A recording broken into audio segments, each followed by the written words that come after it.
Good afternoon. I'm Hillary DeMillo with Arkansas Children's, and I am joined here today for our Facebook Live by Shannon Porter, who is a member of the staff of the Injury Prevention Center at Arkansas Children's Hospital. And so we're here today to talk a little bit about something that is really important for our community, and especially for kids and youth, and that's suicide prevention. Something that Shannon sent me before we started having this conversation today that I thought was really staggering is that suicide is the second leading cause of death among youth ages 10 to 12 after motor vehicle crashes in the United States. That is just really sobering, and it's so, it's so much more common than people realize. It really is. And suicide can be a really sensitive topic to discuss, but talking about suicide is critical to its prevention. So when it's talked about safely and accurately, we can really help reduce the likelihood of it happening. So we're really, by having the conversation and by encouraging families to have the conversation with their kids, we're removing the stigma and we're helping in the prevention effort, right? Absolutely, because starting those conversations and recognizing the signs that that show that we need to have those conversations are really important. Excellent. Tell me a little bit about the signs for a suicide risk. How would families know what the signs for a suicide risk might be in their child? Absolutely. So some of the signs are, changes in behavior, withdrawing socially, being easily angered, an increase in anxiety, and changes in sleep or appetite. And, automatically you might think, well, that's just my teenager. Sure. So it's important to realize that, if a youth or a teenager is experiencing these feelings, they aren't seeking attention. That's a really big misconception, especially among this age group. And it's easy to kind of write this off that these are typical youth behaviors, such as normal adolescent mood swings and everything, laziness, poor attitude, or immaturity. But sometimes it can be an indicator that something bigger is going on. So depression can appear that way. Absolutely. Okay. Yes. And talk to me about why it is important to have that conversation with your kids even before you have any indicators, maybe, Right. just to kind of be on the same page. Yeah, so opening the floor for those conversations will make it easier for your child to come to you whenever they are feeling off or feeling these changes or feeling something more than they have before. So when you notice a change, it never hurts to have that conversation. You may want to speak with their doctor about the changes you're seeing as well, just to kind of be on the same page and really figure out how you want to go about addressing this. Okay. I know that a person's suicide risk is greater if a behavior is new or has increased, and especially related to something that might be painful in their life, like a loss or a change. What do we want to look to during these transition periods to try to ease that difficulty? Yeah. Well, transition's hard for anyone. I can speak on behalf. I just moved to Arkansas from Texas, and so there's a lot of new things happening. But for a teenager, change can be very difficult. It's even more magnified. Absolutely. And so when they're used to one thing and that one thing changes, they can really feel that. And so it's important to look out for certain behaviors. Maybe if a child is or a teen is there's an increased use of alcohol or drugs, online searches for suicide methods, that's a big red flag. Acting recklessly, such as driving too fast or risky sexual behaviors, withdrawing from usual activities. Another big indicator is if that child starts maybe having trouble sleeping, insomnia, or sleeping too much, kind of going into a hibernation mode. That can be a really big indicator that something's going on. And how should a family have that conversation? Is it as basic as saying to a child, I've noticed these things when I'm really worried about you and I want us to come up with a plan together? Yeah, so it's going to sound impossible, but if your child came to you, the first thing you need to remember is to stay calm. Okay. This is a big thing, but you also need to thank them for having the courage to come forward to you. Right, absolutely. Because it takes a lot of courage to admit on any level that you're struggling. And so, that's a really important thing to do. Take it seriously and don't wait to act. Don't put this off and say, oh, he just had a bad day, or, she's just, having a hard time in this class or something.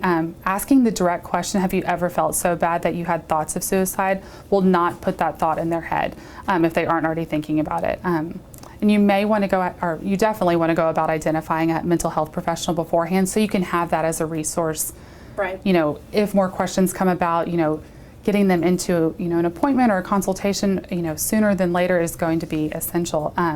So it's really important to ask that direct question. Absolutely. Have you had thoughts? Yes. And to make sure that you're on the same page and have that direct communication between you and the child. Definitely. And you also want to talk to other people who are a part of the child's life, Sure. so teachers, coaches, other parents, parents of your child's friends, just to see if they're noticing changes in their behaviors as well.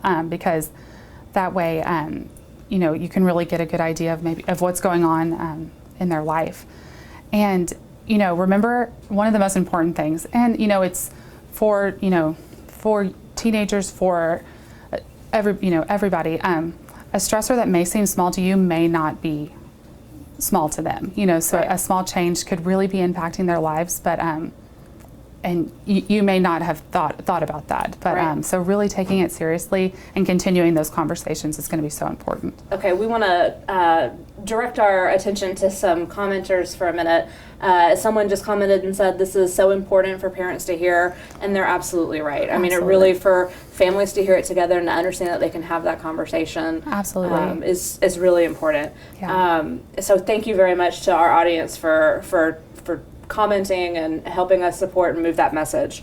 I do want to talk a little bit about what we have kind of coming up through the fall. Do we see an increase in suicide and suicidal behaviors at any particular point in the year? No, so there is, people think that, around the holidays, that's a stressful time. A lot is happening. Right. They think that, suicide is, on the rise around that time, but that there is no data that supports that. Okay. Suicide is a year-round.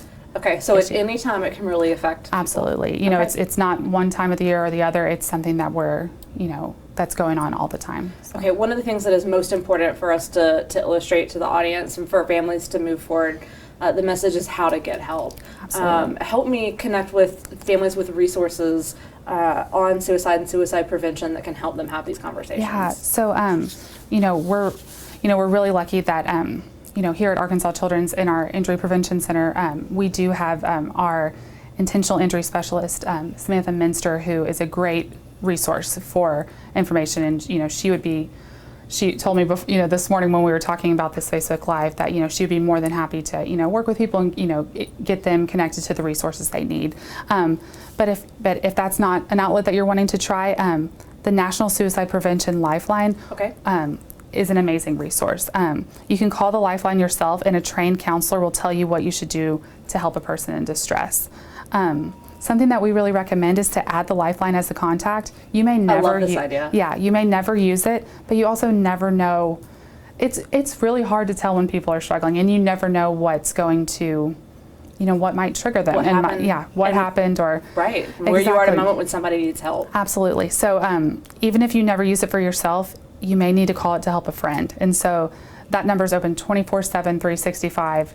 It's an incredible resource. I love this idea of sharing that lifeline and also talking to kids who have cell phones about putting it in Absolutely. there. Because it's possible that a child or a teenager is more comfortable talking to a peer. Yes. Right? Yes, absolutely. So being able to equip your kids with that as a resource as well. Yes. And I think we have that information or have had that information up on the screen as far as a number. Yeah. So- Another important resource is the crisis text line. So if you're Right. not comfortable, having those conversations verbally, especially nowadays with teenagers and kids being so comfortable, texting Sure. and, through screens and stuff, you or your child can text TALK, so TALK to 74174 to text with a trained crisis counselor. So that's amazing. So there are some easy, fast resources, and one of the things that we talked about before we started today is that there's even more emphasis and effort to trying to make that more accessible to Yes. people. Like at some point in the near future, there'll be a quick access number along the lines of 911 to help really reach that lifeline. Absolutely. Right. And always remember, if there is an emergency or if you come, a suicide in progress or something, always call 911. Call 911. Absolutely. Right, So, absolutely. Yes. Shannon, I appreciate you being with us today, and we appreciate the families and audience who are here to help us spread this message. We're grateful for your time today.